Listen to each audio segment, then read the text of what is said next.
Today, we're going to take a little departure from the standard weight training, macros, cooking, things that are usually discussed on this channel. And we're going to talk about your relationship with yourself. A lot of people think there's some nobility in sticking around a toxic relationship, giving all their time, energy, and attention to other people. Maybe it's a boss, maybe it's their kids, maybe it's an elderly parent or neighbor or relative that they're taking care of. Now, while these are noble things to do, there's no nobility in not taking care of yourself, not developing yourself, and not taking care of your mental or physical health. Reason being, if you give all of you away and there's nothing left to recharge you, eventually you're an empty vessel trying to pour into other people.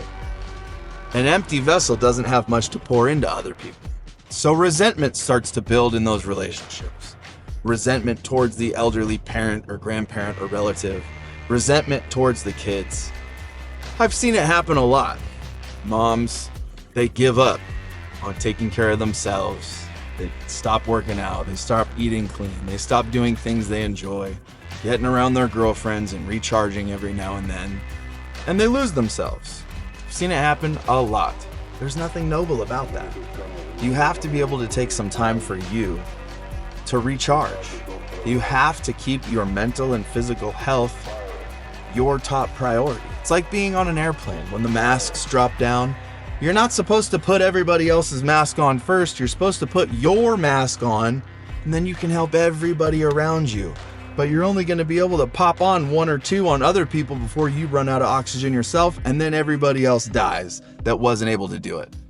It's the same concept. Same thing applies. If your mental health is deteriorating, if your physical health is being ignored, eventually the resentment's going to build, and you're not going to have anything to genuinely give those people that you're attempting to take care of and to serve. Another thing, there's no nobility in being poor or being broke. Now, this is something I heard at a mastermind a year or two ago that really put things into perspective for me.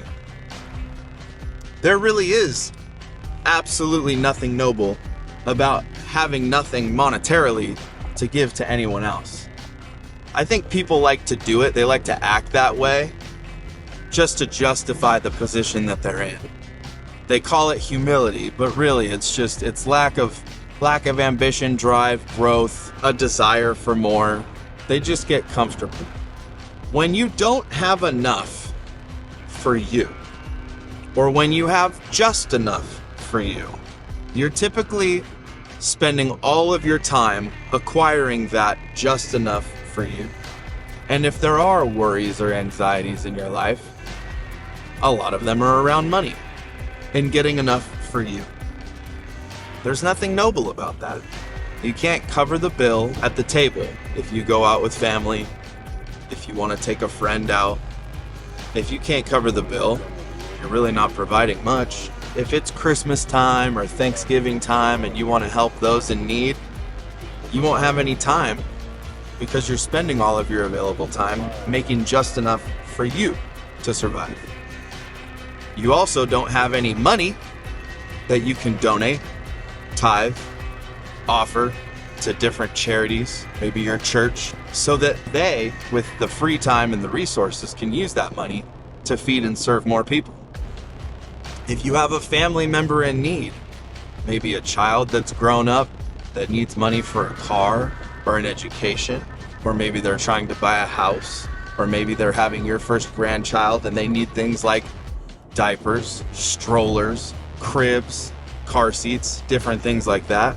If there's nothing extra that you have to give them, you're not of service to anybody. There's no nobility in that. People need to ditch that mindset. They need to continue to grow. They need to stop thinking that money is a bad thing. Money is a tool. People do good or bad things with tools. Just like guns don't kill people, people kill people, money is not evil. Money has infinite good uses. There's also a lot of bad uses. There's a lot of selfish people out there. There's a lot of greedy people out there. But ditch the notion that having money is an evil thing. The Bible doesn't say that money is the root of all evil. The Bible says the love of money is the root of all kinds of evil. You gotta have money to be able to serve people. And if you have extra, you can use your money or your time to serve. If you have enough money, you usually have money and time to be able to serve people. If you're serving by taking care of an elderly person, like I said before, or if you're just raising your kids at home, you have to have mental and physical health and well-being. Your cup needs to be filled, and you are the only person that can truly take care of yourself. You're the only person that knows what you truly need deep down. You're the only person that gets you. Sometimes you don't need a break. You can just keep moving right along. You can keep dozing forward and get through all the crap. Other times, you genuinely need to recharge. When the time comes, there's nothing wrong with doing that. Remember, your gut is connected to your mind.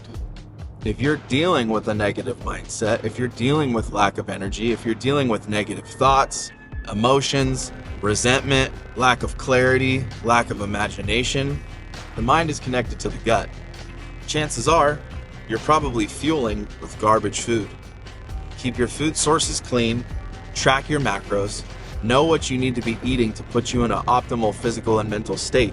If you're eating tons of sugary processed carbs, tons of fat, fried foods, snack foods, because they're quick and easy, that time saver is going to cost you in the long run. That stuff's terrible for your body, and it's just as bad for your mind. If you want to function at your best, you have to fuel with good, whole foods. I have other videos on this channel that talk about good, whole foods, how to track macros, what macros are, and how we can use them to benefit us. So you need to make sure you're fueling, but you also need to make sure you're moving your body. Have you heard the phrase, move it or lose it? It's true. I've seen far too many people go sedentary for too long. They lose their athletic ability, their joints start to hurt, they become overweight, they don't have the same capabilities that they used to have. They didn't move, and they lost it. Oh, but I don't have enough time. I can already hear it. If you think you don't have time, check your screen time on your phone, which is probably a few hours, and then carve out 20 minutes. Start with 20 minutes. Do something simple. Body weight. Body weight stuff is always available. You don't have to drive to the gym. You just drop down and give me 20. 20 minutes. 20 minutes of push-ups. Fit as many push-ups as you can into a 20-minute period. The next day, you could order one of those pull-up bars from Amazon. Spend 20 minutes doing pull-up bars that goes in your door frame. You could spend 20 minutes doing as many pull-ups and pull-up variations and chin-ups in your door frame with an Amazon pull-up bar that probably costs $20 as you can. That's gonna wreck you. As many pull-ups as you can do in 20 minutes, you're not gonna be able to do very many. You're gonna have to take a lot of rest in between. You're gonna be sore the next day. The next day you could do legs, you could do air squats, you could do walking lunges. There's so many things that you could do. Start with 20 minutes. That's moving your body. It's simple. Go for walks. Go for walks after meals. A 10-minute walk after meals is gonna help with insulin sensitivity. It's gonna help with digestion. It's gonna help with fat loss. It's gonna keep you mobile. A 10-minute walk after meals is not to be overlooked. It might seem inconsequential, but you do that 3 times a day for 7 days. You do the math, it's a lot of walking. You're getting in steps, you're burning calories, you're moving your body so you don't lose it. Simple daily disciplines can make a massive difference when compounded over time. So far we've got eat clean, track your macros, make sure you're eating nutritious food, move your body, move it or lose it. 3, keep your thoughts clear. Start to take note of the way that you talk to yourself and the thoughts that you have in your head. If you're starting to have negative thoughts, if you're starting to have resentment towards anybody, if you're starting to beat yourself up, just imagine you're talking to your spouse. Would you say what you just said to yourself to your spouse? Would you say what you just said to yourself to your kid? I highly doubt it. A lot of the times we self-sabotage, we've got negative self-talk going, It's never something that we would say to our spouse or to our kids. Don't talk to yourself in a way that you wouldn't talk to your mom, your dad, your spouse, your kids. Keep it positive. The next one is removing yourself from situations that don't serve you. If you're in a relationship that's toxic or uncomfortable or not going anywhere, you have permission to leave. Unless there's one of these involved.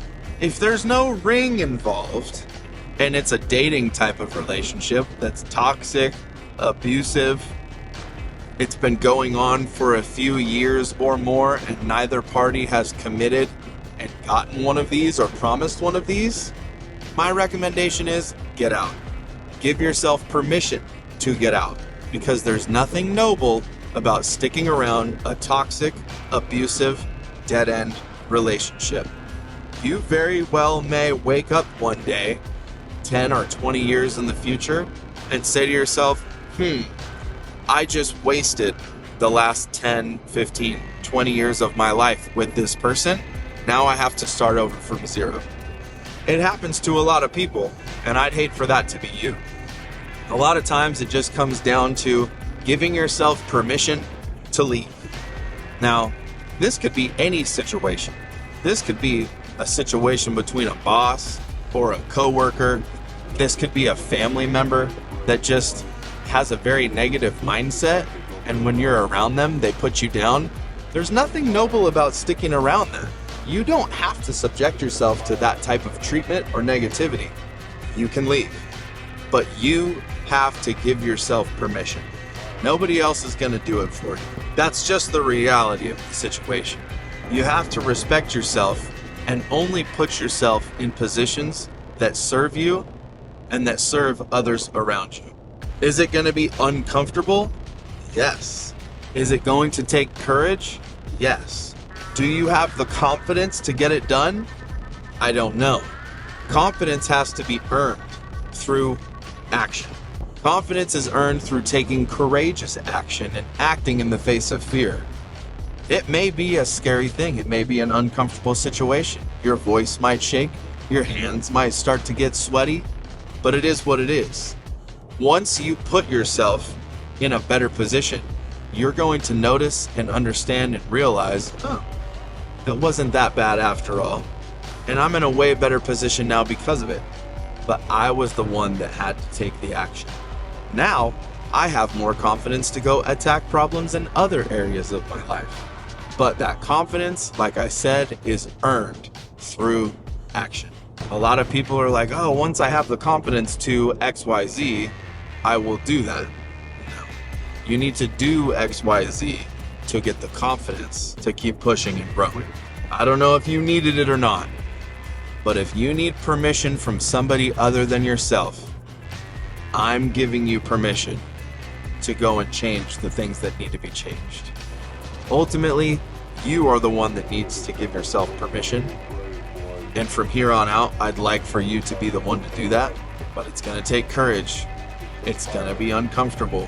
It may be a hard conversation, but if it's necessary, do it. If you're in a bad situation, change it. You're the only one that can change it. If you're taking care of somebody in your life and you need to pour into them, you need to raise them, you need to take care of them, make sure that you're pouring into yourself so that your glass is full, so that you have something to pour into them. I hope this message helped you. Check out some of my other videos if you haven't already. I'm Thrasher. Go get 'em.